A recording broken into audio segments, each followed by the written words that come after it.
ይኸው አንተ ላይ ስለሆነ የሚሆነው ሰላም ለኪ እይ በቃ ይኸው አንተ ላይ ነው ማረግልክ።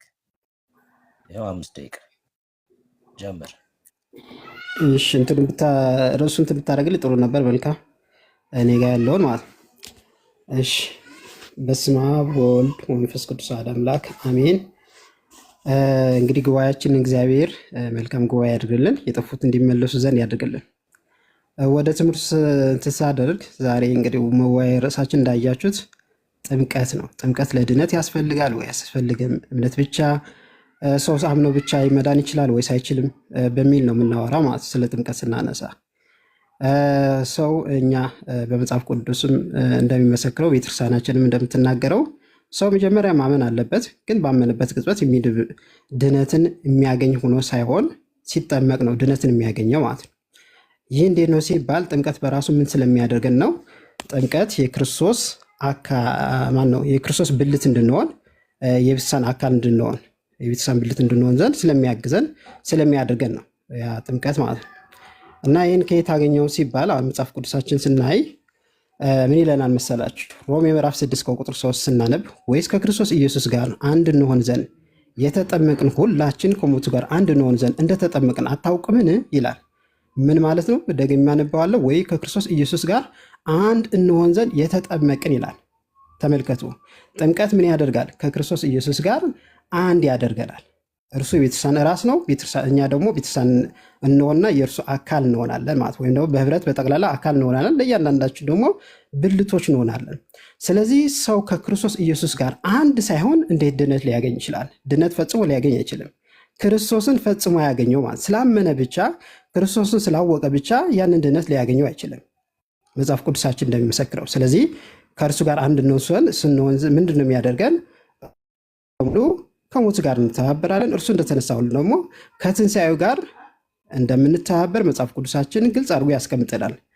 እስቲ በፕራክቲስ ደረጃ ደግሞ የተፈጸሙ ድርጊቶች አሉና ከዛም መመልከት እንችላለን። የሐዋርያት ሥራ ምዕራፍ 2 ከቁጥር 38 ላይ ስናነብ ቅዱስ ጴጥሮስ ሰዎችን ሰበካቸው። ከሰበካቸው በኋላ ምን ይላል መጽሐፍ ቅዱሳችን? ልባቸው ምን ሆነ? ተነካ ይላል። ልባቸው ተነካ ማለት አመኑ ማለት ነው፣ ሌላ ነገር የለውም።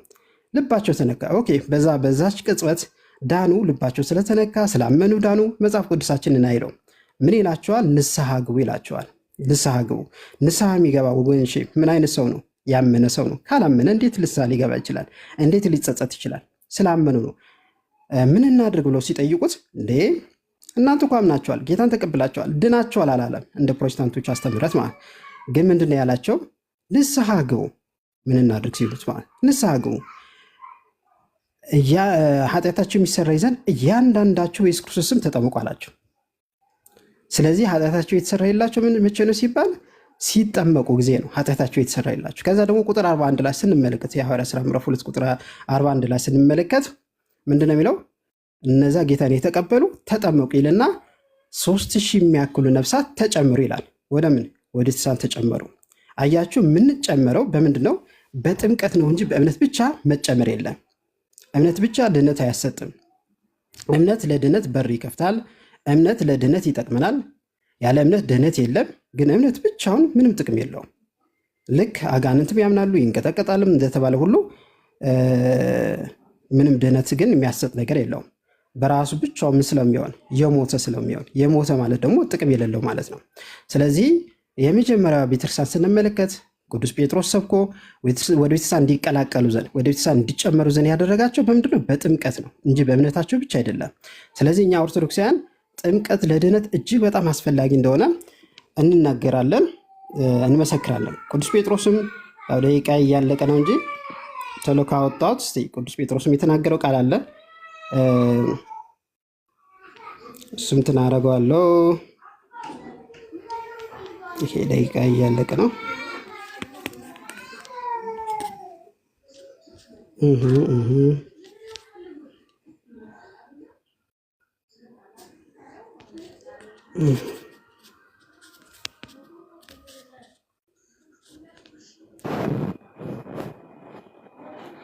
ዝም ብዬ በቃ በቃ ላይ ብቻ ልበለው።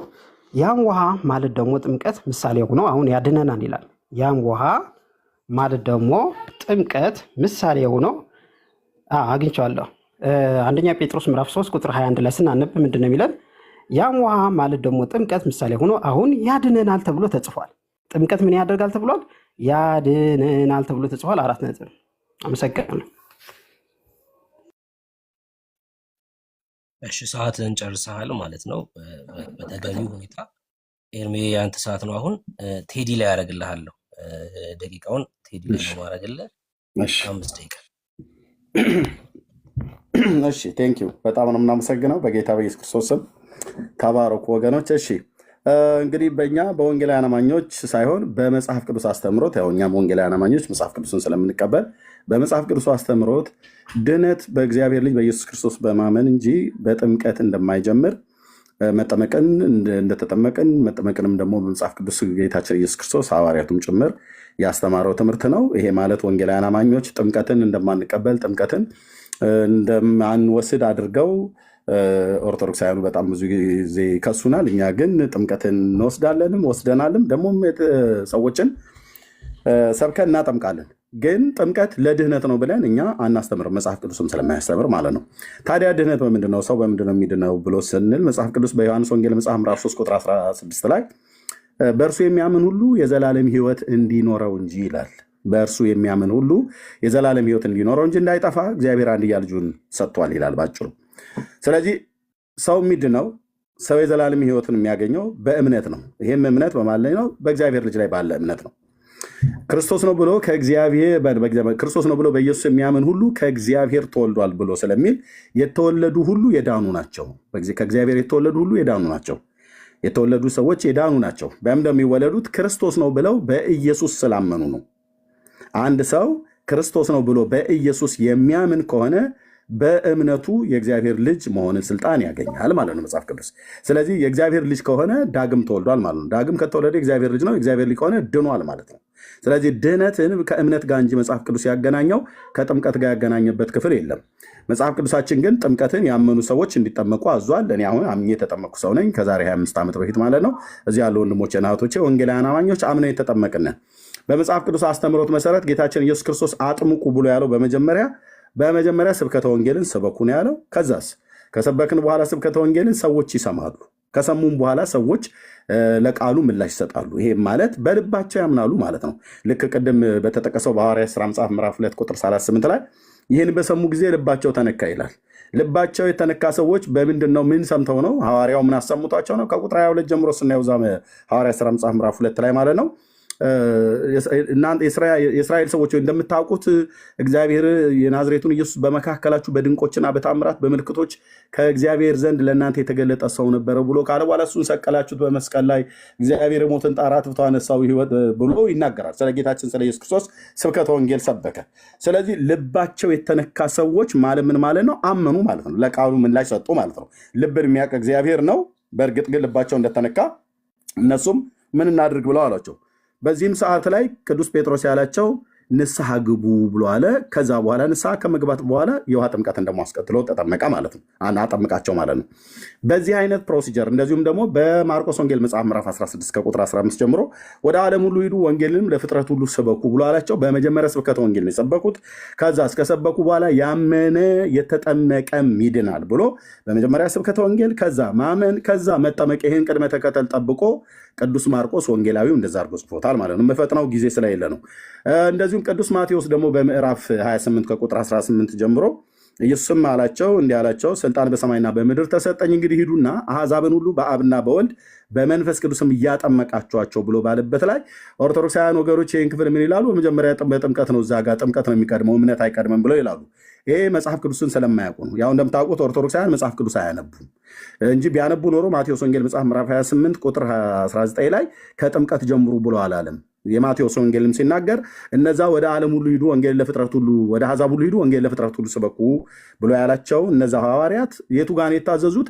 28 19 ላይ ሳይሆን የታዙት አሕዛብንም ሁሉ እንግዲህ አሕዛብን ሁሉ በአብና በወልድ በመንፈስ ቅዱስም እያጠመቃቸዋቸው ብሎ ሲል አስቀድማችሁ ስብከተ ወንጌል ሳትነግሯቸው አጥምቋቸው አይደለም ብሎ ያለው። እዛ ጋር አስቀድሞ ስብከተ ወንጌልን እንዲሰብኩ ጌታ የላከው ትእዛዝ አንድ ቦታ የተሰጠው እሱም በማቴዎስ ወንጌል መጽሐፍ ምዕራፍ 10 ከቁጥር 1 ጀምሮ ስና 12ቱን ሐዋርያት ወደ እርሱ ጠርቶ አላቸው ድውያን እንዲፈውሱ፣ ርኩሳን መናፍስት እንዲያወጡ፣ ወንጌል እንዲሰብኩ አስቀድመው ወደ ጠፉት ወደ እስራኤል ቤቶች እንዲሄዱ ከዛም ደግሞ ወደ ሰማርያ ሄደው ሰብከዋል። ከዛም ደግሞ ወደ ተቀሩት ወደ አሕዛብ ሀገሮች ሁሉ ሄደው አስቀድመው ሰላምና የምስራች ለእስራኤል ቤት እንደተሰበከ ሁሉ እንደዚሁም ደግሞ ሰላምና የምስራችን ለአሕዛብም ተሰብኳል። ስለዚህ የተሰበከላቸው ሰዎች ሐዋርያት በሄዱበት ቦታ ሁሉ ስብከተ ወንጌል ሰብከዋል። ጠዋት ላይ እንደውም እያነሳውን ነበር። ቅዱስ ጳውሎስ በሊዲያ ቤተሰቦችና የወህኒ ጠባቂውን ቤተሰብ አስቀድሞ ሰበከ፣ ከዛ አጠመቀ። ሳይሰብክ አላጠመቁም። እንደዚሁም ጴጥሮስ ወደ ቆርኔሌዎስ ቤተሰብ ገባ፣ ከአሕዛብ ወገን ነበረ። ከመጀመሪያ ስብከተ ወንጌልን ሰበከ፣ ከዛ አመነ፣ ከዛ መንፈስ ቅዱስ ወረደ፣ ከዛ ነው ጥምቀት የተጠመቀው። ስለዚህ ለመዳን እምነት እንጂ ቀዳሚ መጽሐፍ ቅዱስ የሚያደርገው ጥምቀትን ቀዳሚ አያደርገውም። እንደ ኢትዮጵያ ኦርቶዶክስ ቤተክርስቲያን እምነትን ሳይሆን ቀዳሚ የሚያደርጉት ጥምቀትን ነው። ማንም የኢትዮጵያ ኦርቶዶክስ ቤተክርስቲያን አማኝ ሆነ አለቀ። እንደ ደሃ ፍታት አፈጠኑ እኮ ደቂቃው አጭር ሆነ። ኦኬ ጋይድ ሰላም ለኪ 5 ደቂቃ።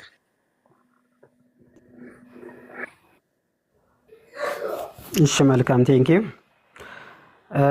እንግዲህ አሁን መጽሐፍ ቅዱሳችን እኛ ኦርቶዶክሳውያን ለአዋቂ ሰው ማመንና መካድ ለሚችል ሰው መጀመሪያ ጥምቀትና አናስቀድምም። መጽሐፍ ቅዱሳችንም አያስተምርም፣ ቤተክርስቲያንም አትፈቅድም። ማመንና መካድ ለሚችል ሰው ማለት ነው። ግን እስቲ ወደ ጥምቀቱ ልመለስና ወደ ጉዳይ በመጽሐፍ ቅዱሳችን በእምነት ይዳናል፣ ምንም ችግር የለውም እንላለን። እኛ ኦርቶዶክሳውያን ራሱ እምነት ለደህንነት እጅግ በጣም አስፈላጊ መሰረታዊ ነገር እንደሆነ ሙሉ በሙሉ እናምንበታለን። ነገር ግን በእምነት ብቻ ይዳናል የሚል ነገር ደግሞ መጽሐፍ ቅዱሳችን ላይ አልተጻፈም፣ ሊጻፍም አይችልም። የለም ብቻ የሚለው ቃል የሉተር የተጻፈው ነገር ምንም በእኛ ዘንድ በመጽሐፍ ቅዱስ ላይ የለም። ሐዋርያትም አላስተማሩትም። የማይታወቅ ትምህርት ነው ማለት ነው። እምነት ብቻ አስምሩበት ብቻ የምትል ቃል ማለት ነው። እስቲ ወደ ቅዱስ ጳውሎስ ሊሄድና ቅዱስ ጳውሎስ እንደምታውቁት ክርስቲያኖችን ሊያሳድድ የጽሕፈት የእስር ደብዳቤ ይዞ ወደ ደማስቆ በሚሄድበት ሰዓት ጌታችን ኢየሱስ ክርስቶስ በታላቅ ብርሃን ተገልጾለት ማንነቱን ነግሮታል። አንተ ማን ብሎ ሲነግረው ማን ሲጠይቀው ቅዱስ ጳውሎስ ማንነቱ ነግሮት አምኗል። በዛ ሰዓት ማለት አምኗል ቅዱስ ጳውሎስ። እንግዲህ ጌታ ክርስቶስ ሰብኮት ካላመነ ሌላ አናንያ ወይም ሌሎች መጥተው ሰብኮት አምኗል ብለን መናገር አይቻለንም። ከእርሱ በላይ መምህር ስለሌለ ዋናው አዛዡ ዋናው የላከውም እርሱ ራሱ ስለሆነ ማለት በቀጥታ በክርስቶስ የተላከ ነው። ከሐዋርያት መካከል አንዱ ሆኖ የሚቆጠርበት ምክንያት ለዚህ ነው። ግን ቅዱስ ጳውሎስ ምንድነው የተደረገው? ያ ሁሉ ካመነ በኋላ ያ ሁሉ ጊዜ ከቆየ በኋላ ምንድነው ያለው? አናንያ አሁን ስለምን ትዘገያለህ አለው። ተመልከቱ፣ ተምሯል። አናንያም ሰብኮታል፣ ጌታ ክርስቶስም ሰብኮታል፣ አምኗል። ይሄ ሰው ቅዱስ ጳውሎስ ማለት አሁን ስለምን ትዘገያለህ? ተነሳና ስሙን የማን ድምፅ ነው? አሁን ስለምን ትዘገያለህ? ተነሳና ስሙን እየጠራ ተጠመቅ፣ ከኃጢአትህም ታጠብ ተባለ። ተመልከቱ፣ ተጠመቅ፣ ከኃጢአትህም ታጠብ። አያችሁ፣ ከኃጢአቱ የታጠበው ቅዱስ ጳውሎስ ባመነበት ቅጽበት አይደለም ሄዳ ነው። ባመነበት ቅጽበት አይደለም። ታዲያ መቼን ሄዳ ነው ተብሎ መጽሐፍ ቅዱሳችን ስንመለከተው ባመነበት ቅጽበት ሳይሆን በተጠመቀበት ቅጽበት። እንግዲህ ተነሳ፣ ረግዛቸው፣ እንግዲህ ተነሳ፣ አሁንስ ለምን ትዘገያለህ? ተነሳና ስሙን እየጠራ ተጠመቅ፣ ከኃጢአትም ታጠብ ተብሎ ተነግሮታል። እነዛ ቅዱስ ጴጥሮስም የሰበካቸው 3000 ነፍሳት ወደ ቤተክርስቲያን የተጨመሩት መቼ ነው ሲባል ልባቸው ተነካ። ኤርሚም መስክሯል እዚህ ላይ ልባቸው ተነካ ሲባል አመኑ እንደሆነ። ከዛስ ንስሐ ያስፈልጋል። አያችሁ፣ ባመንክበት ቅጽበት ድነት ስለማይገኝ ማለት እምነት ብቻ የሚለው አስተምሮ በመጽሐፍ ቅዱስ ላይ ስላልተጻፈ። ከዛ ምንድን ነው የተባለው? ንስሐ ግቡ፣ ስለ ኃጢአታቸው ማለት ንስሐ ግቡ። ከዛስ ኃጢአታችሁም ይሰረይ ዘንድ እያንዳንዳችሁ በኢየሱስ ክርስቶስ ስም ተጠመቁ። የሐዋርያት ሥራ ምዕራፍ 2 ቁጥር 38 ላይ ማለት ምን ይሆን ዘንድ ተጠመቁ ነው የተባለው? ኃጢአታችሁም ይሰረይ ዘንድ ምን ያስፈልጋችኋል? መጠመቅ። ኦኬ። መጽሐፍ ቅዱሳችን እንግዲህ የሚያስተምረን ይህንን ነው። ምክንያቱም ክርስቶስን ሳታገኝ ከክርስቶስ ጋር አንድ ሳትሆን ከመድኃኒት ጋር ህብረት ከሌለ ድነት ሊኖረው ፈጽሞ ስለማይችል ማለት መድኃኒታችን ክርስቶስ ነው። አንድ ሰው ታማሚ ከሆን መድኃኒቱ ሳይውጥ እንደማይድን ሁሉ ከሰውነቱ ጋር መድኃኒቱ ሳይጨምር አንድነት ህብረት ሳይኖረው መዳን እንደማይችል ሁሉ ከክርስቶስ ጋር አንድነት የሚኖረን በጥምቀት ነው። ከእርሱ ጋር አንድ እንሆን ዘንድ የተጠመቅን ያለው ቅዱስ ጳውሎስ ነው። ከማን ጋር? ከእርሱ ጋር፣ ከክርስቶስ ጋር አንድ እንሆን ዘንድ። ህብረት የሌለው አንድነት የሌለው ምንም ትርጉም የለውም። ስለዚህ ክርስቶስን ማወቅ ብቻ አያድንም። ክርስቶስን ማግኘት በራሱ ያድናል። ክርስቶስን የምናገኘው ህብረትን የምናደርገው ከክርስቶስ ጋር፣ ክርስቶስ የቤተክርስቲያን ራስ ነው። እኛ ደግሞ ቤተክርስቲያን ደግሞ ጠቅላላ ደግሞ አካሉ ናት። የአካሉ ብልት የምንሆነው አንድነት የሚኖረን ህብረት የሚኖረን ከክርስቶስ ጋር በጥምቀት ነው። ስለዚህ ባመንክበት ቅጽበት ሳትጠመቅ ያ ህብረት የለም ቅዱስ ጳውሎስ እንደተናገረን። ምክንያቱም ቅዱስ ጳውሎስ የተጠመቀው መቼ ነው? ካመነ በኋላ አይደል የተጠመቀው? ለምን ተጠመቅን ሲል ቅዱስ ጳውሎስ ተናገረ? አንድ እንሆን ዘንድ። ከማን ጋር? ከክርስቶስ ጋር። ለዚህም ሆነ አንድ ስለምንሆን ነው አብረን ሞቱ በሚመስል ሞቱን የምንተባበረው። አንድ ስለሆን ነው ትንሣኤ በሚመስል ትንሣኤ ደግሞ የምንተባበረው። ከዛ በፊት ሳንጠመቅስ ተባብረናል? አንተባበርም። መጽሐፍ ቅዱሳችን አይልም። ሰው ሳይጠመቅ ተባብሯል የሚል የለም። ስለዚህ ይህን ነገር እንዲያው ፕሮቴስታንቶች ብታስተውሉበት ለማለት ወዳለሁ። አመሰግናለሁ። እሺ 10 ሰከንድ እየቀረ ጨርሳል። ኤፍሬም የኤርሚ ነው አሁን ሰዓቱ ማለት ነው። ቴዲ ላይ አሁንም በድጋሚ 5 ደቂቃ አደርግልሃለሁ። ከዛ ወደ ጥያቄና መልሱ እንሄዳለን።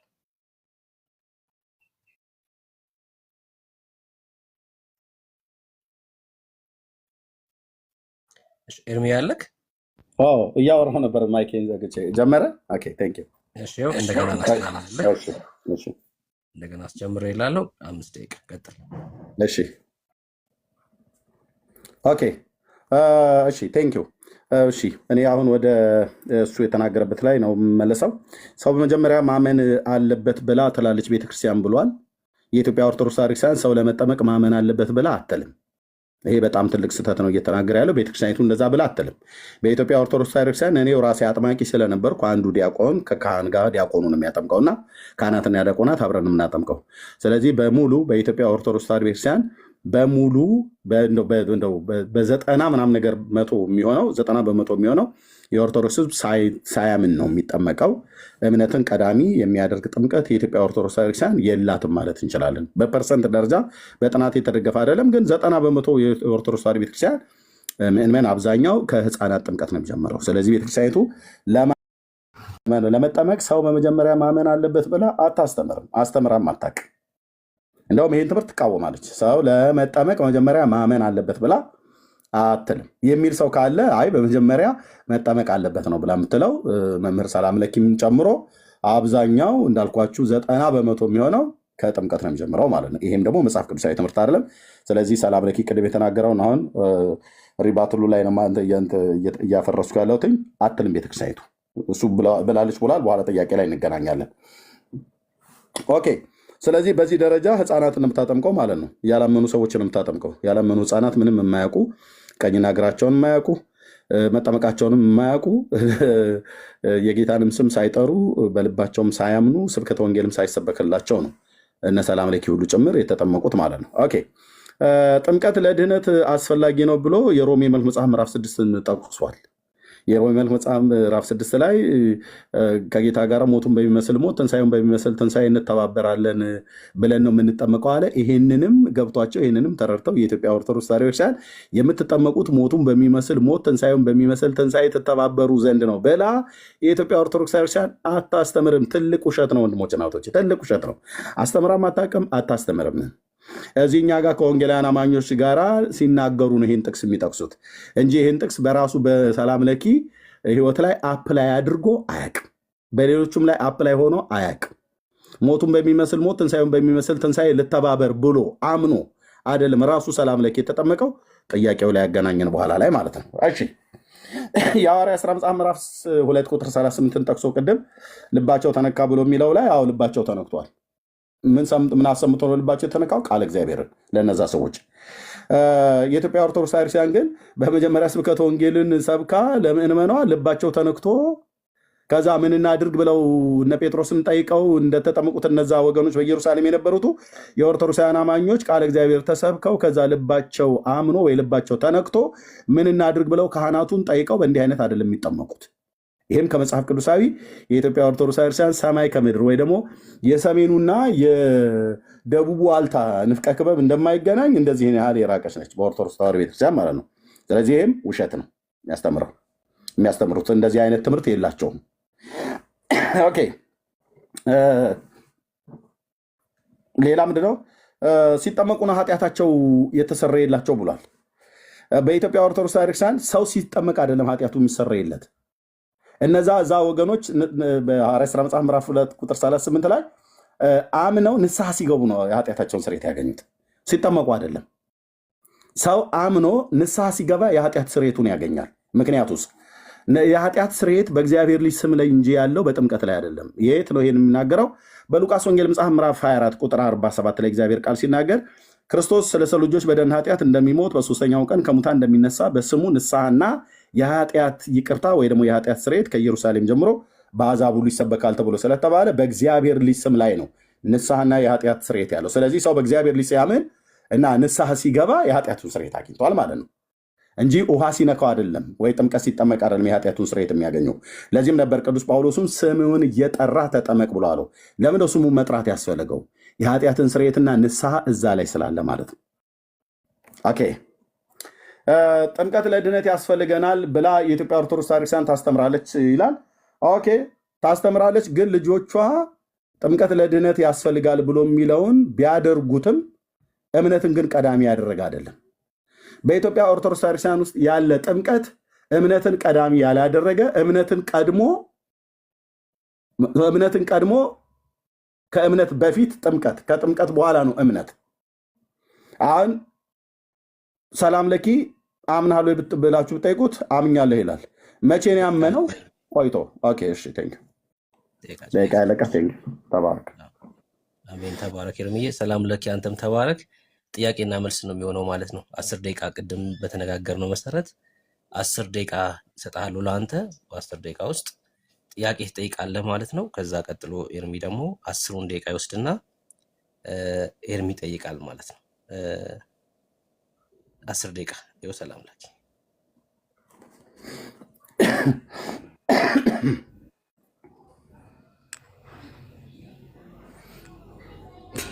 ኦኬ ሰማለሁ። ካሜራ ያሳያቸው ላይ ነው እስቲ። ምክንያቱም ወንድማችን ኤርሚ እዛ የሐዋርያት ስራ ላይ ያለውን ኃጢአታችሁ ይሰረያል የተባለው ንስሐ ስትገቡ ነው እንጂ የተባለው በጥምቀት አልተባለም ብሎ ያልተጻፈውን አንብቦልናል። እስቲ እንየውና እዚህ ጋር ተመልከቱት እስቲ። ጽሁፉ ከኔ ያውርደው ኤርሚ፣ አንዳችሁ ከኔ ያውርዱት፣ ጽሁፍ እያሳየ ስለሆነ። እሺ ኦኬ፣ እየታያችሁ ከሆነ 38 ላይ ታያችኋል። ጴጥሮስም ንስሐ ግቡ፣ ተመልከቱ። ጴጥሮስም ንስሐ ግቡ ኃጢአታችሁ የሚሰረይ ዘንድ እያንዳንዳችሁ በኢየሱስ ክርስቶስም ተጠመቁ ይላል። እዚህ ጋር ኤርሚ ወንድማችን ኃጢአታችሁ ይሰረይ ዘንድ ንስሐ ግቡ ነው ያለው። ኃጢአታችሁ ይሰረይ ዘንድ እያንዳንዳችሁ በኢየሱስ ክርስቶስም ተጠመቁ ነው ያለው። ንስሐ ግቡ ኃጢአታችሁ ይሰረይ ዘንድ ተጠመቁ ብሎ አለ። ስለዚህ ሰው የኃጢአቱን ስርየት የሚያገኘው ኃጢአታችሁ ይሰረይ ዘንድ ምን አድርጉ ነው ያለው? እዚህ ላይ ንስሐ ግቡ ወይስ ተጠመቁ? ጥያቄ ጠየቀኝ አይደል? ልመልስ? የጠየቁን ቀጥታ መልስልሽ። እኔ ታዲያ ዘዋሪ እኮ አይደለም የጠየቁት። ምንድነው ያላቸው? እያንዳንዳችሁ ምንድነው ያለው? ከላይ ከፍ አድርገዋል። ላምበው ወርታይ ዝቅ አድርግ ነው። ጴጥሮስም ንስሐ ግቡ ኃጢአታችሁ ይሰረይ ዘንድ በኢየሱስ ክርስቶስ ስም ተጠመቁ የመንፈስ ቅዱስ ስጦታን ትቀበላላችሁ ብሎ አለ። ስለዚህ ሰው የኃጢአቱን ስርየት የሚያገኘው ንስሐ ሲገባ ነው። እዚህ ጋር በቀጥታ መጠይቅን ንስሐ ሲገባ ነው። ሰው እዚህ ጋር ቃሉ የሚለው ቃሉ መሻር ስለማንችል ቀጥታ አልመለስክልኝም። እዚህ ጋር ኃጢአታችሁ ይሰረይ ዘንድ ንስሐ ግቡ ነው የሚለው። ኃጢአታችሁ ይሰረይ ዘንድ ተጠመቁ ነው የሚለው። ንስሐ ሲገቡ ነው ሰው የኃጢአቱን ይቅርታ የሚያገኘው። እሺ ይሄ ላይፈኝ ዝሮ ተመልከቱት። ሁለተኛ ጥያቄ ምክንያቱም በሉቃስ ምዕራፍ 24 ላይ ሰው በኢየሱስ ክርስቶስን በማመን ነው ንስሐውንና የኃጢአት ስርየቱን የሚያገኘው። ሉቃስ 24 እሺ ሁለተኛ ስለምጠይቅ ተመልከቱችና አይተን እንለፍ። ንስሐ ግቡ ኃጢአታችሁ ይሰረይ ዘንድ ንስሐ ግቡ አይደለም የሚለው። እያንዳንዱ በኢየሱስ ክርስቶስም ተጠመቁ ነው የሚለው። ተጠመቁ ነው እንጂ የሚለው ንስሐ ግቡ አይልም። ስለዚህ ለኃጢአት ስርየት መሆኑ እዚህ ላይ እናያለን። ወንድማችን ግን ክዶታል ማለት ነው። እሺ ሁለተኛ ጥያቄ ደግሞ ስንሄድ ወደ ሮሜ ምዕራፍ 6 እንሄዳለን። ምዕራፍ 6 ቆይ ላውጣላችሁና ደቂቃው ግን ይሄዳል። ምዕራፍ 6:3 እሺ እዚህ ጋር አሁን ወይስ ከክርስቶስ ኢየሱስ ጋር አንድ እንሆን ዘንድ የተጠመቅን ይላል። ጥምቀት ምን ታደርጋለች? እዚህ ወንድማችን አንድ ታደርጋለች አይደል? ከክርስቶስ ጋር አምኖ በመጠመቅ ቸል ያመኑ ሰዎች ስለሆኑ የሚጠመቁት ልክ ነው። አንድ ያደርጋል። ኦኬ ያመኑ ሰዎች አሁን የተጠመቅነው አንድ እንሆን ዘንድ ያለ ቅዱስ ጳውሎስ አስቀድሞ አምኖ ነበር አይደል? እንዴት ታዲያ? ስለዚህ ባመነበት ቅጽበት አንድ ሆኖ ድጋሚ ደግሞ በጥምቀቱ ነው አንድ የሚሆነው። አይ ምን ሆነሱ ስለ ጳውሎስ ስለ ራሱ ነው እንደሚናገረው ዝሮ ራሱን ጨምሮ እየተናገረ ነው። ባመነበት ቅጽበት አንድ ሆኖ ድጋሚ ደግሞ በጥምቀቱ ነው አንድ የሚሆነው። አላመነም ያልተጠመቀም እያልከን ነው እንዴ? ሮሜ መልእክት መጽሐፍ ምዕራፍ 6 ሲጽፍ ያላመነና ያልተጠመቀ ሰው ነው መልእክት የጻፈው እያልከን ነው? ምን እንደምታወራው ትክክለኛ ጥያቄ ጠይቀኝ። እሺ ችግር የለው። ወደ ሶስተኛ ልትመልስ ስላልቻልክ ያላመነና ያልተጠመቀ ሰው ነው መልእክቱን የጻፈው እያልከኝ ከሆነ ያመነ ሰውና የተጠመቀ ሰው ነው መልእክቱን የጻፈው። ሮሜ 6:6 ላይ ከእንግዲህ ወዲያ ለኃጢአት እንዳንገዛ የኃጢአት ስጋ ይሻር ዘንድ አሮጌው ሰዋችን ከእርሱ ጋር እንደተሰቀለ እናውቃለን፣ የሞተስ ከኃጢአቱ ጸድቋልና ይላል። ምን ማለት ነው? የሞተስ ከኃጢአቱ ጸድቋልና። ስለ ሞት አይደለም እያወራን ያለው፣ ስለ ጥምቀት ነው። ስለ ጥምቀት ጠይቅ። የሞተስ እዛ ክፍሉ ላይ ነው። ስለ ሞት አይደለም፣ ከጌታ ጋር ስለ መሞት አይደለም እያወራን፣ ስለ ጥምቀት ነው። ጥምቀት ላይ ጠይቅ፣ አትቀላቀል። አርስቱ ስለ ጥምቀት ነው። ጥምቀት ከእርሱ ጋር እንሞት ዘንድ እኮ ብለዋል ወንድሜ። ምንድን ነው ብሎ ያለው? ከእሱ ጋር እንሞት ዘንድ። የቱ ጋር ነው እንደዛ ብሎ የሚለው? ከፍ ብለህ አንብብ። ጥምቀት እዚህ ላይ ከእርሱ ጋር ሞቱ ጋር እንድንተባበር ዘንድ እንደሚያደርገን ተነግሯል። እዚህ ጋር ግን የጥምቀት በሚናገርበት ክፍል ላይ የሞተስ ከኃጢአቱ ጸድቋል ይላል እና የሞተስ ከኃጢአቱ ጸድቋል ሲል ምን ማለት ነው? እሺ ቁጥር 3 ላይ ተመልሼ ላንብብ። ሞት ብሎ የሚለው ማለት ነው። ለምን አብሮ የተያዘ አይደለ? አንተ ላይ ከፍ ብለህ እኮ አንብበዋል። እንድመልስልህ ከፈለግ ወደ ላይ ከፍ ብዬ ቁጥር 3 ጀምሮ ቁጥር ከቁጥር ከመጣፍ በአውድ ጠብቄ ነው። አውድ ጠብቄ ከላይ ከፍ ብዬ ሁሉ አንብቤ ነው የምተረጉምልህ ማለት ነው እንጂ ቁጥር 6ን ከቁጥር 3 ላይ ተመልስልኝ። ይህን ፕሮግራም ስንጨርስ መልሰታል። ይህን ሁሉ ጊዜ ከምትፈጅ ቁጥር 3 ላይ ቀደም አንተ ካነበብከው መልሼ አንብቤው ነው የምመልስልህ።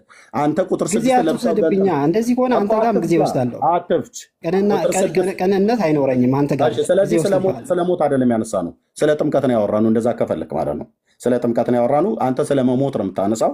ስለ ጥምቀት ነው አርስታችን፣ ስለ ጥምቀት ነው። መሞት ከጥምቀት በቃ እሱን ልመልስልህ ከፈለክ ከቁጥር 3 ጋር እያየህ ነው መልስልህ። እያያዘ አያያዝም። ቁጥር 3 የምንሞተው በጥምቀት ነው አይደለም? የምንሞተው በጥምቀት ነው አይደለም? ወዳጄ ጊዜን ራስን የምታቃጥለው። የምንሞተው በጥምቀት ነው አይደለም? ቁጥር 3 ጀምሮ ላንብብልህ አልኩህ። ከሰጠኸኝ ልመልስልህ ከቁጥር 3 ጀምሮ። ቁጥር 3ን ቅድም አንስተው ነበር፣ እኔ ላንሳው ብዬ ስል ምን ነው ደብቀህ ቁጥር 6ን ብቻ ተርጉም ብለህ ትለኛለህ። ቁጥር 3 ለምን ሸሸኸው? ችግር የለው ወደ ሌላ ልትመልስ ስላልፈለግ ችግር የለውም። ከቁጥር 3 ጀምሮ ቁጥር 3ን አንብበው ካበቃ በኋላ ቁጥር 6ን ለብቻ ነጥለህ ከቁጥር 3 አጠይቀኝ። ተያያዥ ነው። ይሄ ምንፍቅና ጥያቄ ይባላል። ችግር የለውም። እሺ እዚህ ጋር አንደኛ ጴጥሮስ ምዕራፍ 3 ቁጥር 21 ላይ አንደኛ ጴጥሮስ ምዕራፍ 3 ቁጥር 21 ላይ እዚህ ጋር ምን ይላል መሰለህ?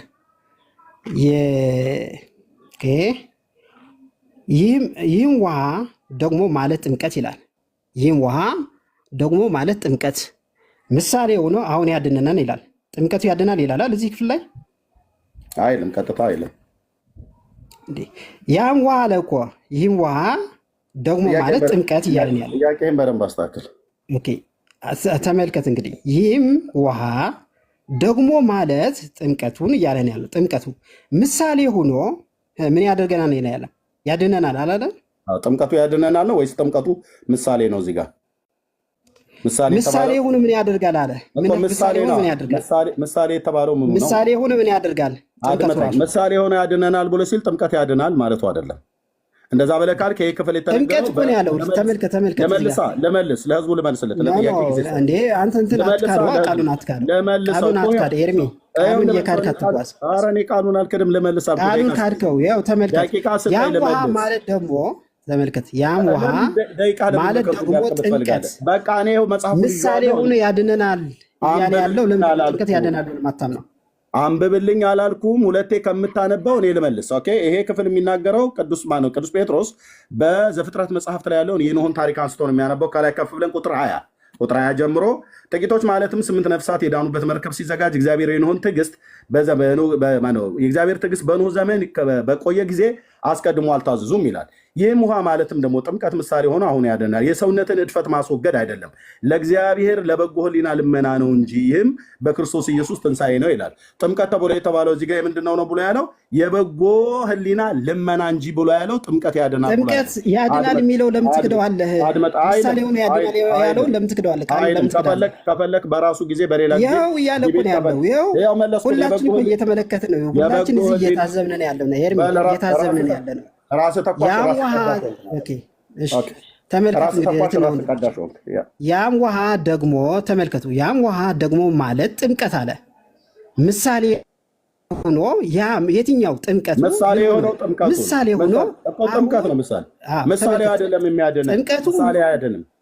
ምሳሌ አያድንም። ያም ውሃ ቆየኔ ሰዓት እኮ ነው ኤርሚ። ያም ውሃ ምሳሌ አያድንም ወዳጄ። ምሳሌ ኤርሚ እንዳላወራ ማለት ምሳሌ አያድንም። ሰዓቴን አትግደልብኝ፣ ሰዓቴን አትግደልብኝ። ያም ውሃ ማለት ደግሞ ጥምቀት አለ ምሳሌ ሆነው የትኛው ጥምቀቱ ምሳሌ ሆኖ ምን ያደርጋል? አሁን ያድነናል። ጥምቀቱ ምን ያደርጋል? ምሳሌ ሆኖ አሁን ያድነናል። ምሳሌ ምንድነው? ወደፊት የምናየው ይሆናል። ምሳሌ የየትኛው ምሳሌ ሆኖ ከላይ ያሉ ሰዎች ያለው ነገር ምሳሌ ሆኖ ምን ያደርጋል? ያም ጥምቀት ምን ያደርጋል? አሁን ያድነናል። ጥምቀት ያድናል ተብሎ በመጽሐፍ ቅዱሳችን ይኸው ግልጽ ነገር ተጽፏል። ወንድማችን ግን መጽሐፍ ቅዱስ መቀበል ስላልፈለገም ክዶታል። ምሳሌ ያድናል። ጠይቀህ ቅዱስ ጴጥሮስ ማነው? ቅዱስ ጳውሎስ ያመነው መቼ ነው? በደማስቆ ሆኖ አይደል ያመነው? ጌታ ሲያናግረው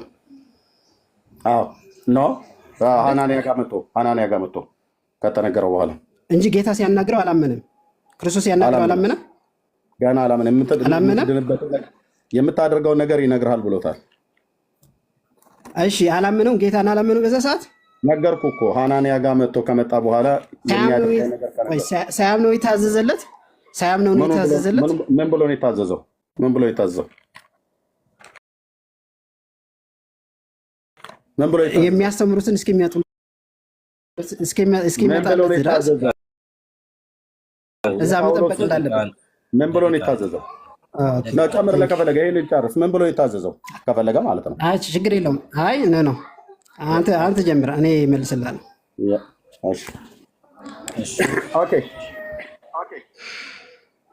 እሺ ደቂቃው ሲጀምር ነገረኛ እንደሆነ እሺ ያው ላስጀምርልህ ነው። ጀምሯል። እሺ ቴንክ ዩ ኦኬ። ሰላም ለኪ። አንተ ከመጠመቅ በፊት አምነሃል? ከመጠመቅ በፊት ማመኔና አለማመኔ አሁን አላስታውሰውም። አታስታውሰውም? ስለዚህ ድናል? ድኛለሁ። ምን ሰምተህ ዳንክ? ምን ሰምተህ? ይኸው እየሰማ አይደለለት በዛ የተጠመክበት 40 ቀን ላይ የተጠመክበት ቀን ምን ሰማ? በ40 ቀኔ አላስታውሰውም አልኩህ። አታስታውሰውም። ስለዚህ እምነትህ በመስማት ላይ የተመሰረተ አይደለም ማለት ነው። እንደ እግዚአብሔር ቃል አላልኩህም። እምነትህ በመስማት ላይ የተመሰረተ፣ ምክንያቱም ምንም የሰማሁት ነገር የለም ብለኸኛል። የሰማሁት ነገር የለኝም አልወጣኝም። አለህ? አልወጣኝም። ስለጠፋህ ነው? ስለዘነጋሁ ነው? ዘመኑ ረጅም ስለሆነ ወይስ ሰምተሃል በዛን ቀን? እኔ በልጅነት የሆነው ነገር ስለማስታውስ ስለማልችል፣ ሁላችን እኮ ልጅነት ያለን ከጥምቀት በፊት እምነት ይቀድም ነበር አላስታውሰውም እንጂ እምነት ይቀድመ ነበር እያልከኝ ነው? ሊሆንም ይችላል። ኦኬ ምን ነበር የሰማኸው? ምን ነበር የሰማኸው? ቃል እግዚአብሔር ሰምቼ ሊሆን ይችላል። ሰምተህ ሊሆን ይችላል። እሺ አንተ ረስተኸው ነው እንጂ ሰምቼ ሊሆን ይችላል ብለኸኛል። ኦኬ ጥሩ። ልጆች አሉ አይደል? የልጆች ድምፅ ሰምቻለሁ። እሺ ልጆችን አስጠምቃቸዋል አይደል? ልጆች በዛን ቀን ምን ነበረ ስብከተ ወንጌል የሰሙት? ምን ነበር ተብሎ የተሰበከላቸው? ልጅህን አቅርበውና ልጠይቀው። ልጅ አሁን እዚህ አጠገቤ የለውም። ደግሞ ሊመልስልም አይችሉም። ጥራው። አንተም አልመለስክም። መናገር አይችሉም አይደል? በዛን ቀን ምን እንደተሰበከ ያውቃሉ ልጆችህ? አሁን ሊያውቅ ይችላሉ እኮ አልኩህ። እግዚአብሔር ልክ ቅዱስ ጴጥሮስ ስለዚህ ስብከተ ወንጌልን በኢትዮጵያ ኦርቶዶክስ ቤተክርስቲያን ለህፃናት ይሰበካል እያልኩ ነው። አስቀድሞ መለስልኝ። ስለዚህ በኦርቶዶክስ ቤተክርስቲያን መልሰልኛል። በቃ አንተም አላውቅም አልከኝ፣ ልጆች እኔም አላስታውስም አልከኝ፣ ልጆችም አያውቁም አልከኝ እኮ መለስክልኝ። በቃ አያውቁም አላልኩም፣ አልወጣኝም።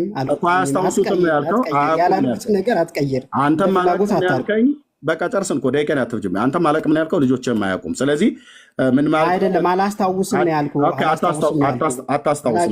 አታስታውስም። ኦኬ፣ አላስታውስክም።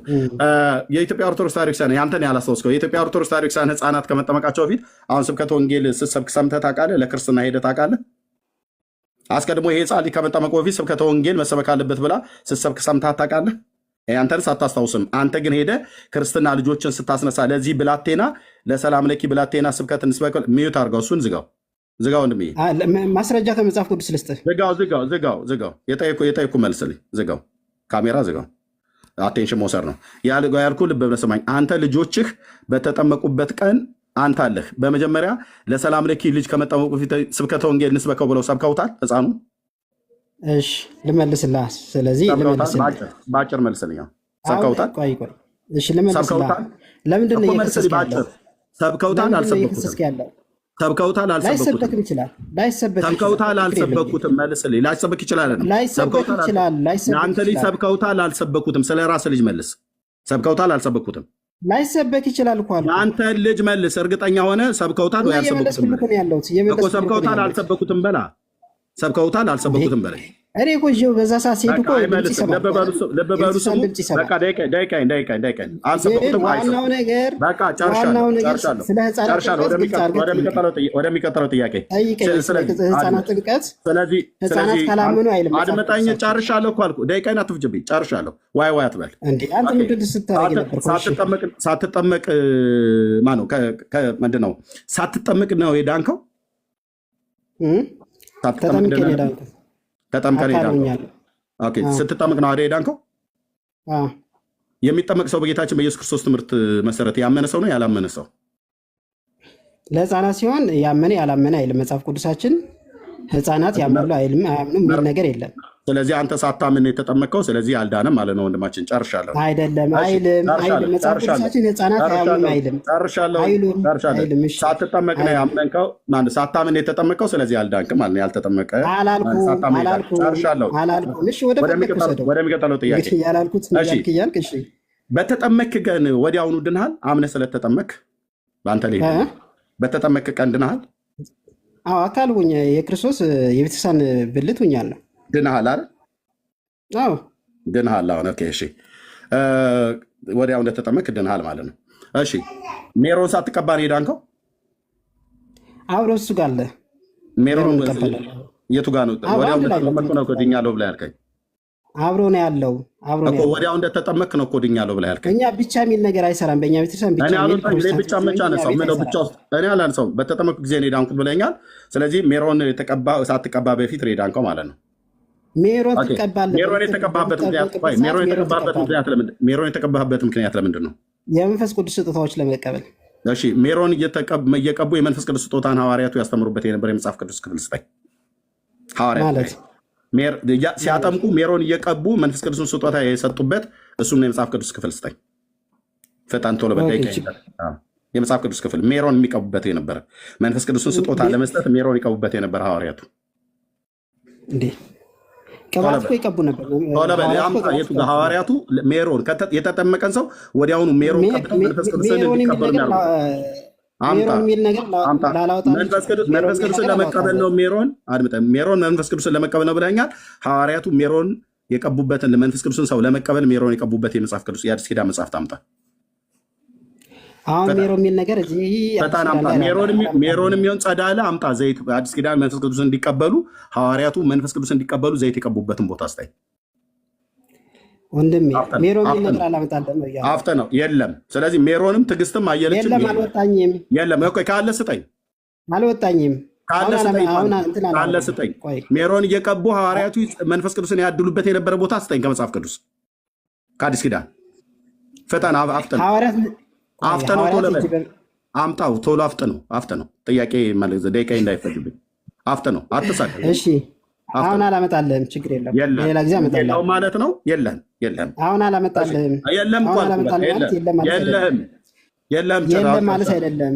በቃ አንተ እኮ የሚናገረው ራሱ የሚገለበጥከው እኮ ነው ያለው። ደቂቃ ለምን ትፈጅብኛለህ? የለም በቃ የለም። ከየት ታመጣው ብራዘር? እየቀየርከው ነው ያለው አንተ ራስህ። የለም ጥያቄ ያላልኩትን ነገር ያልክ እየቀየርክ ነው ያለው። አድመጠኝ። መጠመቅህን ታውቅ ነበር? ደቂቃ አትፍች። መጠመቅህን አንተ ታውቅ ነበር? አውቅ ኑሮ ይሆናል። አይ ኖሮ ይሆናል አትበለኝ። ስብከቱንም የልጅነቴን አላስታውስም እኮ አልኩህ። መጠመቅህን ታውቅ ነበር? የልጅነቴን አላስታውስም። መጠመቅህን ታውቅ ነበር? የልጅነቴን አላስታውስም። አታስታውስም? የልጅነቴን አላስታውስም። ኦኬ እሺ። የተጠመቀው በአንተ እምነት ነው ወይስ በቤተሰቦች እምነት ነው? የተጠመቁት በቤተሰቦች እምነትም የኔ እምነት ነው። እምነት ኑሮኝ ሊሆን ይችላል። አቤት አቤት። ምክንያቱም ሕፃናት አያምኑ ተብሎ መጽሐፍ ቅዱስ ላይ የተጠመቀው በአንተ እምነት ነው በቤተሰቦች እምነት ነው? በቤተሰቦች እምነትም ጭምር ነው። ያ ነገር አይካድም። ግን ቤተሰቦች ስለአንተ አምነውልህ ነው የተጠመቀው ወይስ አንተ አምነህ ነው የተጠመቀው? እኔ ደግሞ አላመንኩም አላልኩማ እኮ። ስለዚህ አንተ ባመንከው እምነት ነው የተጠመቀው ወይ ቤተሰቦች ባመኑልህ እምነት ነው አንተ የተጠመቀው? በቤተሰቦች እምነት ማለት በሃይማኖቱ ተጠምቀ። ቤተሰቦች ናቸው ስለአንተ ሲሉ ያመኑልህ ወይስ አንተ ነህ ያመንከው ነው ያልኩህ? ቤተሰቦች እኮ ስለ ራሳቸው አምነውታል አይደል? ስለ አንተ አላመኑልህም? የቤተሰቦቹ እኮ አስቀድሞ አምነዋል። ስለ አንተ አላመኑልህም? ስለ አንተ ነው የማወራው፣ የቤተሰቦችን አይደለም። ቤተሰቦችም እንዳንተ አላመኑም። ስለዚህ በቤተሰቦቹ ጥምቀት በቤተሰቦቹ እምነት ይጠመቅ ብሎ ጌታችን አስተምሯል። ሐዋርያቱ ማስተምሯል። ችግር የለም። የምን ችግር የለውም? አምጣ እንጂ ከመጽሐፍ ቅዱስ የሐዋርያቱን ትምህርት ነው የምንቀበለው ትሉ የለ እንዴ? አምጣ እንጂ በምን ችግር የለውም? እንደዚህ አታደርገውም። አምጣ። በቤተሰቦቻቸው እምነት ልጆቻቸውን አጥምቁ ብሎ ጌታ ወይ ሐዋርያቱ ያዘዘበትን ክፍል ስጠኝ። አዲስ ኪዳን በብዙ ቦታ ላይ ካያችሁ አሁን እኮ እድል እየሰጠኝ በብዙ ቦታ ላይ ካያችሁ አንድ ጥቅስ ስጠኝ። አንድ ጥቅስ ደቂቃውን አጨርስብኝ። በብዙ ቦታ ላይ አትበለን። አንዱን ጥቅስ ስጠኝ። ከብዙዎቹ አንዱን ጥቅስ ስጠኝ። ቤተሰቦቹ ስለ ልጁ አምነውለት ልጁ ግን ጥምቀቱን ይጠመቅ እምነቱን ግን ቤተሰቦቹ ይመኑለት ብሎ የሚል ጌታችን ያስተማሩበት ወይ ሐዋርያቱ ያስተማሩበት ስጠኝ። አንድ ጥቅስ በብዙዎቹ ቦታ አትበለን። አንዱ ምዘዝና ስጠኝ። ቶሎ በል። ችግር የለም። አሁን እኮ ጥቅስ አውጣ ስለሆነ ችግር የለም። አሁን በችግር የለም ነው በቃ አለቀ ማለት ሁሉም በችግር የለም ነው። ችግር የለም ጨርሰናል። ወደሚቀጥለው ጥያቄ ችግር የለም ማለት ጥቅስ እየጠየቅ አስተምሮ አትጠይቅም እንዴ? ጥቅስ ከምጠይቅ ችግር የለውም ሰጥቻለሁ። ችግር የለውም ነው ያልከኝ። ጥቅስ ከመስጠት ይልቅ ያንተ ችግር የለውም ነው። ሶስተኛ ችግር የለውም ማለት ነው። ጨርሻለሁ። አትረብሸኝ። ደቂቃዬን ጨርሻለሁ። ምን ችግር የለውም አይደለም። በጌታና ጨርሻለሁ ስለ ፖዝ አድርግልኝ ወንድምህ። ችግር የለውም ብለኸኛል። በችግር የለውም ዘግቻለሁ። ጨርሻለሁ። አመጣሁልህ እኮ ጥቅሱ ጨርሻለሁኝ ወንድሜ ጨርሻለሁኝ። ደቂቃዬን ልጠቀምበት። ፖዝ አድርግልኝ ወንድምነት። ደቂቃዬን ሊበላ ነው ደቂቃዬ። እሺ አንተ ጋር እኔ ጋር እኮ ፖዝ አላደረግም። አንተን አይደለም ፖዝ ያልኩት እኔ ደቂቃዬን ያልኩት። አንተማ ከፈለክ አውራ። ደቂቃዬን ፖዝ አድርግልኝ ያልኩት ለምን 1631 እሺ እኔ አልጠየኩም። በችግር የለውም መልሰልኛል። ኦኬ የአዋቂና የህፃናት ጥምቀት ይለያያል ብለህ ያልከው የመጽሐፍ ቅዱስ ክፍል የቱ ጋር ነው ያለው? የህፃናቱ የቱ ጋር ነው? የአዋቂዎቹ የቱ ጋር ነው? አሁን እስካሁን እየጠየቅ ያለው የህፃናቱ ወይ የአዋቂው ጥምቀት የቱ ጋር ነው? ህፃናት የሚጠመቁበትን የመጽሐፍ ቅዱስ ክፍል ጥቅስ ስጠኝ፣ ከታላላቆቹ ተለይቶ ማለት ነው። የአዋቂዎቹ የቱ ጋር ነው ያለው? የህፃናቱ ጥምቀት የቱ ጋር ነው ያለው? ተለይቶ አልወጣኝም። ቶሎ በላ። የቱ ጋር ነው ያለው? የህፃናቱ የትኛው ክፍል ላይ ነው ያለው? የአዋቂዎቹ የትኛው ላይ ነው? ተለይቶ አልወጣኝም። እሺ ሁለቱ ይለያያል ብለኛል። ማርቆስ ላንብብልህ። ማርቆስ ቀደም ብለኛል። የማንንም ሰጠኝ። የህፃናቱን የህፃናቱንም ሰጠኝ። የማርቆስ የህፃናቱ 16 ላይ እሱ የህፃናት ነው። የማርቆስ 16 ሰዓትን ጨርሰሃል። ኦኬ የማርቆስ 16 የህፃናቱ ነው ብሏል። ልብ በሉ። ጨርሰሃል። በቃ ግድ የለም። ይሄንን ነበር የምትፈልገው። ደቂቃው ቶሎ እንዲያልቅ። እሺ አሁን ስንት ደቂቃ ነው የምትሰጠን ብሩክ? ሁለት ደቂቃ ይበቃችኋል። በቃ ሁለት ደቂቃ አንተ አይደለም አይበቃም። ከመጀመሪያ ሁለት ደቂቃ ከፈለክ እዚህ ጋር እናቆም ስላለን ማጠቃለያ ነው። ሁለት ደቂቃ በቂ ነው። ተሰጥተዋል። ስንት ደቂቃ ተብለን ነበረ? ለምን የሰጠን ሰውዬ ብሩኬ ነው። ብሩኬ ይቀጥል። ብሩኬ ስንት ደቂቃ ሰጠን? ብሩኬ ስንት ነበረ መጀመሪያ ቃል የገባው? 3 ደቂቃ ነው ቃል የገባሁት። ማጠቃለያ 3 ደቂቃ ነው ቃል የገባሁት። ያ መልካም። አሁን ችግር የለውም። አሁን እዚህ ጋር በአንድ ማጠቃለል ይቻላል። እንግዲህ ሰው መጠየቅ ያለበት አስቀምጥልኝና ሰው ወንድማችን አሁን ለማሳጣ ሲጠይቀው የነበር ጥያቄ ያው ጥቅስን ነው። ጥቅስ ደግሞ ማንም ሰው ቶሎ ብሎ ሊያወጣ አይችልም። ገብታችኋል? ጥቅስ ሳይሆን ዋናው ኮንሴፕቱ አስተምሮ መገንዘብ አለብን። ቅድም የተጠቀሰው ጥቅስ ማን ነው? በቤተሰብ እምነት ሰዎች ይድናሉ ወይ ብለው ለጠየቁ ጥያቄ ይኸው የሐዋርያት ሥራ ምዕራፍ 16 ቁጥር 31 ላይ ስናነበው እርሱም ይላል በጌታ በኢየሱስ ክርስቶስ ስም እርሱም በጌታ በኢየሱስ ክርስቶስ እመን አንተና ቤተሰብህ ትድናላችሁ ተብሎ ተጽፏል። እመኑ አይደለም እየተባለ ያለው እመን አንተና ቤተሰብህ ትድናላችሁ። ይኸው ጥቅሱን አመጣሁት እና በእውቀት ይሁን ውይይታችን በእውቀት ይሁን። አሁን ወደ ህፃናት ስንሄድ ያመነ የተጠመቀም ይድናል፣ ያላመነ ግን አሁን ተፈርዶበታል ሲባል ይህ ጥቅስ ለማን ነው ሲባል ለህፃናት አይወክልም። እንዴት ቢባል አሁን ያላመነ አሁን ተፈርዶበታል ተብሏል። ፕሮቴስታንቶች ደግሞ አያምኑም ብላችሁ ነው የምታምኑ። ስለዚህ ህፃናት ፍርድ ውስጥ ነው ያሉት እያላችሁ ያሉት። ህፃናት ደግሞ እግዚአብሔር እንደፈጠራቸው በፈጠራቸው ቀን ያሉት እንደፈጠራቸው። ስለዚህ እነሱ የሚፈረድባቸው ከሆነ ቀጥታ ማንን እየወቀሳችሁ ነው? ክብረ ይግባውና ክርስቶስን እየወቀሳችሁ ነው። ምክንያቱም አላመኑም፣ ስለዚህ ፍርድ ይገባቸዋል ካላችሁ ታዲያ ማነው ስህተተኛ ሊባል ነው። ምክንያቱም እግዚአብሔር እንደፈጠራቸው ነው ያሉት። ስለዚህ ይህ ጥቅስ ለእነሱ አይወክልም። ማመን የሚችል ማመን የማይችል ሰው ደግሞ ለዛ ነው የሚወክለው። ማመን የሚችል ሰው ካላመነ ያው ያስጠይቀዋል እየቻለ ስላላደረገው ማለት። ስለዚህ የሚወክለው ለህፃናት ሳይሆን ለአዋቂዎች የተጻፈ ጽሁፍ ነው። ያመነ የተጠመቀም ይድናል፣ ያላመነ ግን አሁን ተፈርዶበታል ያለው ለህፃናት አይወክልም። ህፃናት ደግሞ የክርስቶስ አካል መሆን አለባቸው። የክርስቶስ እንደፈጠራቸው ነው ያሉት፣ ንጹሐን ናቸው፣ ምንም እንከን የለባቸውም። ስለዚህ ጊዜ እሱ እንደፈጠራቸው ስላሉ ወደ ክርስቶስ ወደ ቤተክርስቲያን አካል ወደ ሆነች ቢቀላቀሉ ምንም ችግር የሌለው እንዲያም በረከት ነው በራሱ የሚያስገኘው ማለት። እስቲ ስለ ህፃናት ደግሞ መጽሐፍ ቅዱሳችን ህፃናት ሳያምኑ ተብሎ ተጽፏል በመጽሐፍ ቅዱሳችን? ኧረ ፍጹም አልተጻፈም። ፕሮቴስታንቶች በራሳቸው ሀሳብ ስለምትደገፉ ነው። እንዲያም እንደዚህ የሚል ኃይለ ቃል አለ የማቴዎስ ወንጌል ምዕራፍ 11 ቁጥር 25 ላይ በዚያም ጊዜ ኢየሱስ መልሶ እንዲህ አለ፣ አባት ሆይ አስተውሉ፣ አባት ሆይ ሰማይና ምድር አባት ሆይ ሰማይና ምድር የሰማይና ምድር ጌታ ይህን ከጥበበኛና ከአስተዋይ ሰውረህ ለህፃናት ስለገለጽክላቸው አመሰግንሃለሁ። ተመልከቱ፣ ለማን ስለገለጽከው? ከህፃናችና ማነው? ከጥበበኞችና ከአስተዋዮች ሰውረህ ለማን ገለጽ? ለህፃናት። ጌታ ክርስቶስ የተናገረው ማለት እዚህ ጋር ቃሉ የምናየው ለህፃናት ቃሉ እንደተገለጸ እያየን ያለ ነው። እነሱ ደግሞ ኧረ በለው፣ ኧረ በጭራሽ አያምኑም፣ ኧረ እንደዚህ ናቸው። ከየት አመጣችሁት? እስቲ ወንድማችን አሁን እድል ይሰጠዋል። አንድ ጥቅስ ህፃናት አያምኑም የሚል አንድ ጥቅስ ካመጣ እንዲያው እዚህ እኔ እጸጸታለሁ። እውነት ለመናገር አንድ ጥቅስ የለም። ስለዚህ ባልተጻፈ ነገር ነው ፕሮቴስታንቶች እየከሰሳችሁ ነው ያላችሁት። ህፃናት አያምኑም ተብሎ አንድ ቦታ ላይ አልተጻፈም። እንዲያም ለህፃናት ተገለጸላቸው የሚል ተጽፏል። አይደለም ህፃናት፣ ፍጥረታት ሁሉ ራሱ ፍጥረታት በሰማይ በምድርም በባህር ውስጥ ያሉ ክርስቶስን ያመሰግናሉ፣ ጉዝ ነገሮች እንኳን ማለት። ስለዚህ አትሸወዱ ለማለት ያክል ነው። አመሰግናለሁ። ጨርሰሃል። ኤርሚ ይቀጥል። ኦኬ እሺ፣ እግዚአብሔር ይባርክ። ማጠቃለያ ነው ያው እንግዲህ ማጠቃለያ ላይ የነበረውን ሰምታችሁናል። በጣም ብዙን አላስታውስም፣ አላስታውስም። ምን ችግር? ኦኬ ይቅርታ፣ አሁን ደቂቃ አልገድብህም። ካሜራ ከፍተህ መጽሐፍ ቅዱስ ከፍተህ በሰፊው የተነሱ ሀሳቦች ላይ ማውራት ትችላለህ። እሺ ችግር ለእናንተም እድል እንድሰጥ እኔ ጥቂት ነው የምናገረው። 3 ደቂቃ ነው ያለ እዚህ ጋር። ከዚህ በኋላ እኮ ጨርሰናል። በቃ እኔ 3 ደቂቃ አለመጠቀም እችላለሁ። ከፈለግ 3 ደቂቃ ጨርስና ከዛ በኋላ የራስን ትናገራለህ። ችግር የለም። ማንም ሁሉም የራሱ ይናገራል። ችግር የለም። ስርዓቱ መያዝ አለበት። ችግር የለም። 3 ደቂቃ ብሩኬ። 3 ደቂቃ ችግር የለም። ያ ኦኬ። ምንድን ነው ያለው ወንድማችን? እንግዲህ ያው ጥያቄውም ላይ አብዛኛው መጠመቁንም አያውቅም። ሳይጠመቅም በፊት ምንም የሰማው ነገር የለም። ቅድም ግን ምን ብሎ ሲለን ነበረ? መጀመሪያው ላይ ቤተክርስቲያን ሰው መጀመሪያ ማመን አለበት ብላ ትላለች አለ። ይሄን ህይወቱ ላይ ግን አፕላይ አድርገዋለሁ። አንተ ከመጠመቅ በፊት አምነዋለሁ ብዬ ስለው አላውቀውም፣ አላስታውሰውም አለ። ዚስ ኢዝ ኦርቶዶክስ። እንዲህ አይነት የተዝረከረከ ትምህርትና እውቀት ነው ያላቸው ማለት ነው። ስለዚህ በማያስታውሰው ጥምቀት ነው ድኛለሁ እያለ ጥምቀት ለድህነት ያስፈልጋል እያለ ብሎ የሚለን ማለት ነው መምህር ኤፍሬም። ልብ በሉ። ስለዚህ ሳይጠመቅ ነው ሳያምን ነው ተጠምቅ ያለው ብሎ ያለው። መጠመቁንም አያውቅም፣ ማመኑንም አያውቅም። ለእምነቱም ስብከተ ወንጌል አልተሰበከለትም። ለእምነቱም ደግሞ እምነትን ቀዳሚ አድርጎ ለመዳኑም ጥምቀትን አላስከተለም። ከእምነት በፊት ጥምቀትን አደረገ እንጂ ከእምነት በኋላ አይደለም ጥምቀትን ያደረገው። ስለዚህ ሰላም ለኪ በእምነትም አላመነም፣ በጥምቀትም አልዳነም።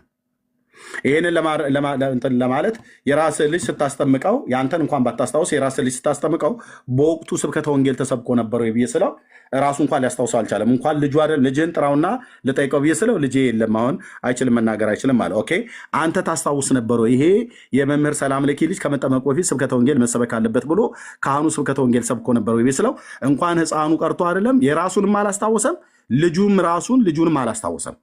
ልጁ በተጠመቀበት ቀን ስብከተ ወንጌል ተሰብኮታል ብዬ ስለው አላስታውሰውም አለ። ስላላስታውሰው አይደለም ውሸት ነው። የትኛውም ቄስ ለ40 ቀን ሕፃን ልጅ ወንጌል ገልጦ ኢየሱስ ክርስቶስ ለበደልና ለኃጢአቱ ሞቶልሃል ብሎ አይሰብከውም። የኦርቶዶክስ ክርስትና መጽሐፍ ቅዱሳዊ ጥምቀት መጽሐፍ ቅዱሳዊን መሰረት ያደረገ ጥምቀት አይደለም። ስለዚህ አላመነም ሰላም ለኪ እና መጠመቁንም አያቅም ማመኑንም አያቅም። ሁለቱንም ሳያቅ መጠመቁንም ማመኑንም ሳያቅ ነው ተጠምቄ ድኛለሁ እያለ እኛ ላይ መጥተው ጉራ ከረዩ የሚሉት ማለት ነው ኦርቶዶክሳውያን። ኦኬ በዚህ እንግዲህ ጥቅስ ደጋግሜ ሌሎች የጠየቁት ላይ ለምሳሌ ከሜሮን ጋር በተያያዘ ጠየቅኩትኝ። ሐዋርያቱ ሜሮን እየቀቡ ያጠምቁ ነበረ መንፈስ ቅዱስን ሜሮን እየቀቡ መንፈስ ቅዱስን ይሰጡ ነበረ ብዬ ስለው መረጃ ስጠኝ ብዬ ስለው የለውም ጥቅስ ማለት ነው። መጠመቀን ታውቁ ነበር ብዬ ስለው የለውም። እንደገናም ደግሞ ጥምቀት የአዋቂና ህፃናት ብሎ የተለየበት ብዬ ስለው መጨረሻ ላይ ማርቆስ 16 ለህፃናትን የተነገረው ብሎናል። ታስታውሳላችሁ መጨረሻው መገቢያ ላይ ማለት ነው። ሪከርድ ስለተደረገ በደምብ ስሙት። አብዛኛውን ጥያቄ ምንድነው ብሎ ያለው አላቅም። ምን ችግር አለበት 3 ጊዜ በምን ችግር አለበት ነው ያለፈው እንጂ ከሐዋርያቱ ትምህርት ጠቅሶ የሐዋርያቱን ትምህርት እንቀበላለን ብላ ከምትል ቤተክርስቲያን ውስጥ የሐዋርያቱ ቅብብሎሽ እኛ ጋር አለ ይላሉ። ቅብብሎሹ ግን በትር ይሁን ዘኬ አይታወቅም። ትምህርት ግን የለም። ይህንን እወቁ።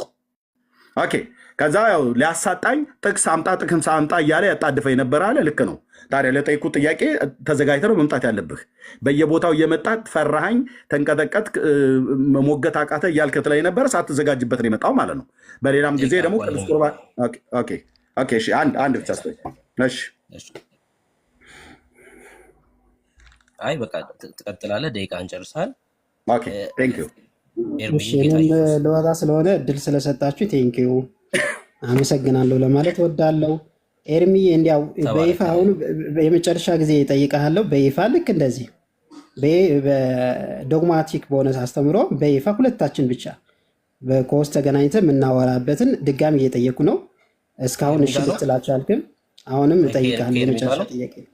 ኦኬ ኤርሚ ጋር ኦኬ። እኔ ከዚህ በኋላ ውይይት ሳይሆን ቤት ሲከፍት ገስት ላይ ትመጣና እየጠየቀው ትማራለህ። እሱን እየጠየኩ ያለትና ብሩኬ እኔ መለስኩልህ። ቤት በይፋ እየጠየኩ ነው ያለው። በይፋ ሁለታችን እናውራበት። ይሄው እኔ መለስኩልህ ምናምን አስተካክለን እኔ ለመለስኩልህ። ቤት ሲከፍት ገስት እሱን ጠይቄ አንተ ገስት ትልክና እየጠየቀው ትማራለህ፣ ያስተምራል። በቃ አንተ ትጠይቃለህ፣ እሱ ያስተምራል። እንደዛ ነው የሚሆነው። ስለነበረ አስተምሬው ነው የወጣሁት።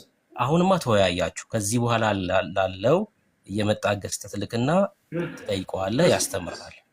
አሁን ለነበረው ነገር ጌታ ኢየሱስ ይባርክ፣ ተባረክ።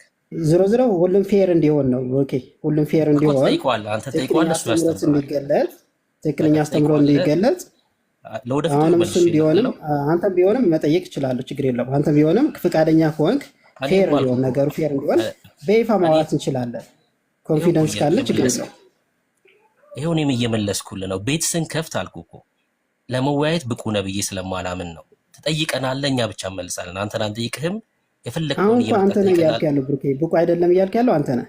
ይኸውልህ ለውይይት ብቁ ነብይ ስለማላምን አንተ ትጠይቃለህ፣ እናስተምርሃለን። የፈለግከውን ትጠይቃለህ፣ እናስተምርሃለን። በቃ ይኸው መልሳችን ይሄ ነው። እንደዛ ነው። እኔም ይሁን ይሄ ነው መልሳችን። እድል ከተሰጠኝ ሰላም ለኪ መጨረሻ ላይ ተናገርከው ላይ እንድንገልጥ ከውይይታችሁ አይደለም ከጥምቀት ጋር በተያያዘ አይደለም። አሁን ከተናገርከው ላይ እንድትገልጠኝ ተፈቀድክልኝ፣ ካልሆነ ማይት አረጋለሁ። ችግር የለም ጠይቀኝ ከፈቀዱልን እነሱ። አይ አሁን ከውይይቱ ወተናል ብዬ ነው። ከውይይቱ ወተናል። ስለዚህ የሚከለክሉኝ አይመስለኝም። እግዚአብሔር ያክብርልኝ። ዶግማ በተመለከተ ብንወያይ የሚል ነገር ነው ያነሳኸውና የኢትዮጵያ ኦርቶዶክስ ተዋሕዶ ቤተክርስቲያን ዶግማ ምንድን ነው? በርዕሱ አትጠይቀኝም። አሁን ካወራ ነው ይሄኛው ችግር የለም፣ አለመመለስ ትችላለህ። ብትመልስልኝ ግን ደስ ይላል። በርዕሱ ቢሆን ብዬ ነው። በርዕሱ ቢሆን ለሁላችንም እስካሁን እያወራን ስለነበር እንዲያ መሆን የነበረበት ኦርቶዶክሳዊ ያለ ስላልመሰለኝ ነው እንጂ ገብቶም እሱም ኤርሚን ቢጠይቁት እኔም ቢጠይቁ ጥሩ ነበር። ከውይይቱ ሰው እንዲጠቀም ማለት ነው። ሰላም ለኪ ስለ ዶግማ ስላወራህ ነው። ዶግማ ስላል ከ1000 ሰዎች አለን እና ዶግማ የኢትዮጵያ ኦርቶዶክስ ተዋሕዶ ቤተክርስቲያን ዶግማ ምን እንደሆነ እንድናውቅ ከፈቀድክልን፣ ካልፈቀድክ ሚውት አደርጋለሁ ብያለሁ ቅድም። አሁንም ደግሞ ማለት ነው የታወቀ እኮ ነው። አንተ ራሱ እኮ ታውቃቸዋለህ ብዬ እንትን አደርጋለሁ። ማንም ፕሮቴስታንት አያውቀውም ብዬ አሁን ከረሳችን ጋር አምስቱ አዕማደ ምስጢራት እነሱ ዶግማ ነው በራሳቸው። እስኪ አምስቱ አዕማደ ምስጢራት ዶግማ መሆኑን አንድ ከኦፊሻል ዶክሜንት አሳየኝ። ችግር የለም እርሳችን ሲሆን አሳያለሁ። ከፈለክም ርዕሳችን ስላልሆነ ሳይሆን ስለሌለህ ነው። እግዚአብሔር ይስጥልኝ። ተመለስ። እንደሱ በቃ ይሄማ ያለ ነገር እኮ ነው። ወደ ራሳችሁ ሽፍት ማድረግ ያልመለስኩትን እስካሁን ኤርሚያ ሲመልስ ያው እግዚአብሔር ምስክሬ ነው።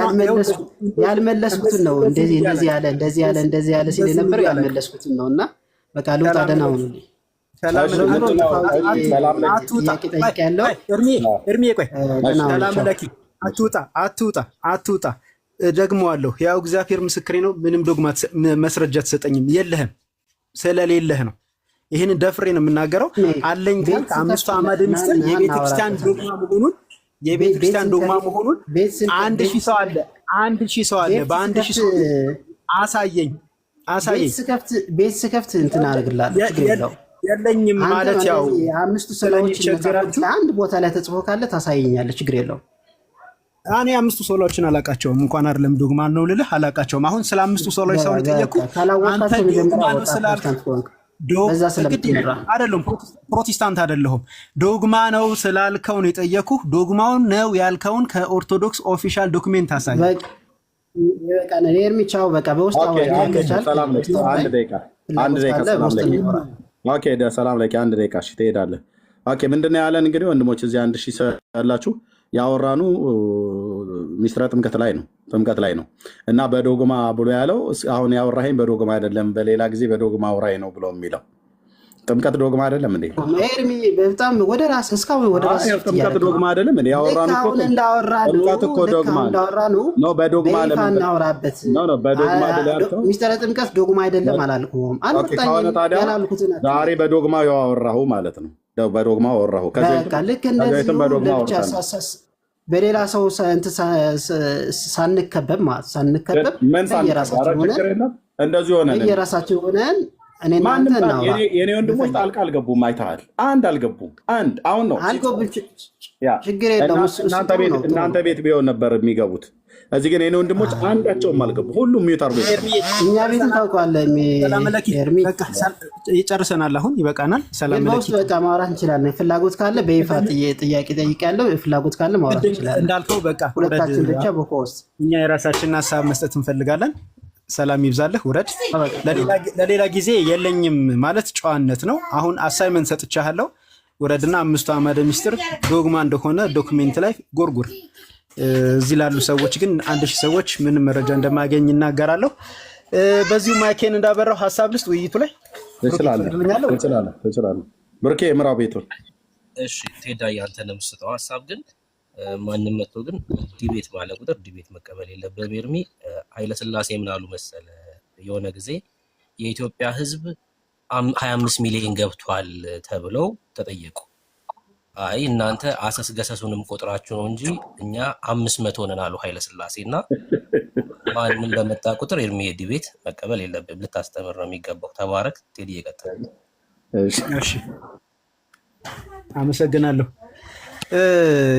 ደባርግ የጠየኩትን ጥያቄና ቤት መተህ ልመልስልህ ያለው ለምንድን ነው እንደዛ ያለው? የለውም። ኤርሚያስም ሲጠይቅ አይታችሁ ከሆነ አብዛኛው ጥያቄ አንዳንዶቹን አነሳቸዋለሁ አሁን ሪፍሌክስ አደረግ ስለሌለው ችግር የለም አይነት ነገር ሲናገርና ሲያድበሰብስ ነበር። እንደውም አንደኛዋ የተናገራት ነገር ይዣታለሁ ማስታወሻ ትንሽ አስቃኛለች። ጥቅስ ከምትጠይቅ ሀሳብ አትጠይቅም ወይ? በቃ ዶክመንትድ አይደሉም ማለት ነው። ገብቷቸዋል።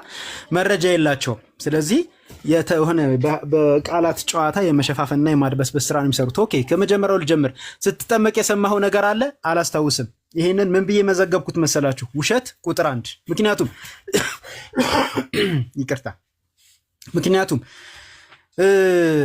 የትኛውም ቅድም ኤርሚን ነካ አድርጎታል። የትኛውም የህፃናት ጥምቀት ላይ ስብከት የለም። እኔ 4 ልጆች አሉኝ። ከ4ቱ 3ቱን አስጠምቄያለሁ በ40 እና በ80 ቀን ማለት ነው። ሴቷን በ80 ቀን ወንዶቹን በ40